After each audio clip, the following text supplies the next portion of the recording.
cord and slapped back against her ribs. Despite its compact size, the watch was no small weight, a product of the hidden crystal lens folded inside, and its impact left a definite sting, even through her layers of muslin and lawn. She gathered up the green enamelled case and cupped it in her palm, the diamond arrow at its centre pointing to the large emerald set at the 11 o'clock mark. Lord Carlston had given her the watch to replace the miniature portrait of her mother that had contained its own lens, which she had lost to the enemy.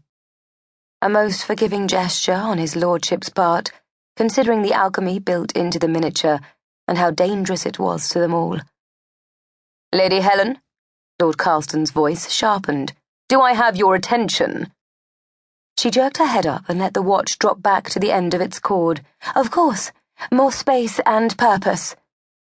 She had no difficulty with the idea of more purpose.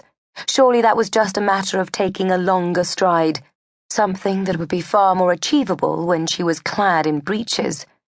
Her long, lean measurements had already been given to a London tailor to sew her a pair of buckskins and all the other gentlemanly accoutrements.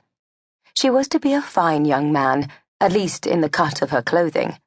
Her manner, however, was not so easily stitched into masculinity. According to his lordship, she still needed to deepen her voice, be less careful with the placement of her arms and legs, and now also take up more space. No easy task, since she had spent most of her life learning to control any excess gesture or movement. Nevertheless, she gathered up the hem of her gown, squared her shoulders, and rocked forward onto the balls of her feet. "For goodness sake, you cannot go striding around with your skirts up," Lady Margaret hissed. "Someone may see." "It is not as if she is galloping along the seafront in her chemise, my dear," Mr. Hammond said. "That may be so," his sister replied, her delicate features pinched beneath her straw-chip hat.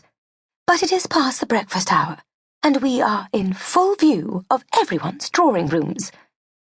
They all looked across at the row of houses that lined the parade. Most of them were still shuttered, but enough had their windows exposed to the bright July morning to give credence to Lady Margaret's alarm. "I doubt that 1 or 2 steps will bring us undone," his lordship told her.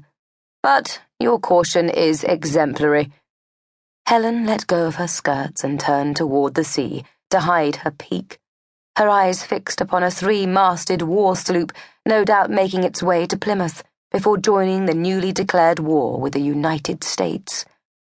Perhaps it could aim its cannons at Lady Margaret and her exemplary caution instead, Helen thought, then immediately felt churlish.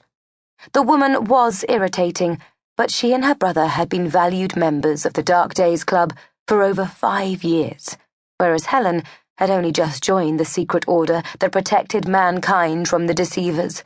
And although Lady Margaret and her brother were not reclaimers like herself and Lord Carlston, rare warriors born to fight the hidden creatures, it could not be denied that they were also placing themselves in great danger, not to mention the fact that they had been kind enough to take her in after she had been expelled from her Uncle Penworth's house.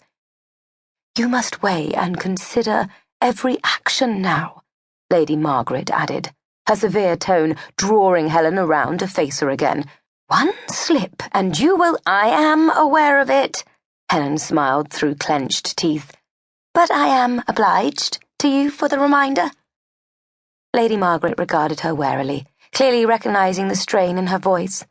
They had been confined together over the past 4 weeks in a rented townhouse in German Place, not without some sharp words from both sides. The unhappy incarceration had been ordered by Lord Carlston, as it was imperative to the Dark Days Club that Helen start her reclaimer training in earnest. It was a time-consuming project, and his lordship had insisted that they establish a reason why such a well-connected young lady staying in Brighton would be absent from many of the town's social delights.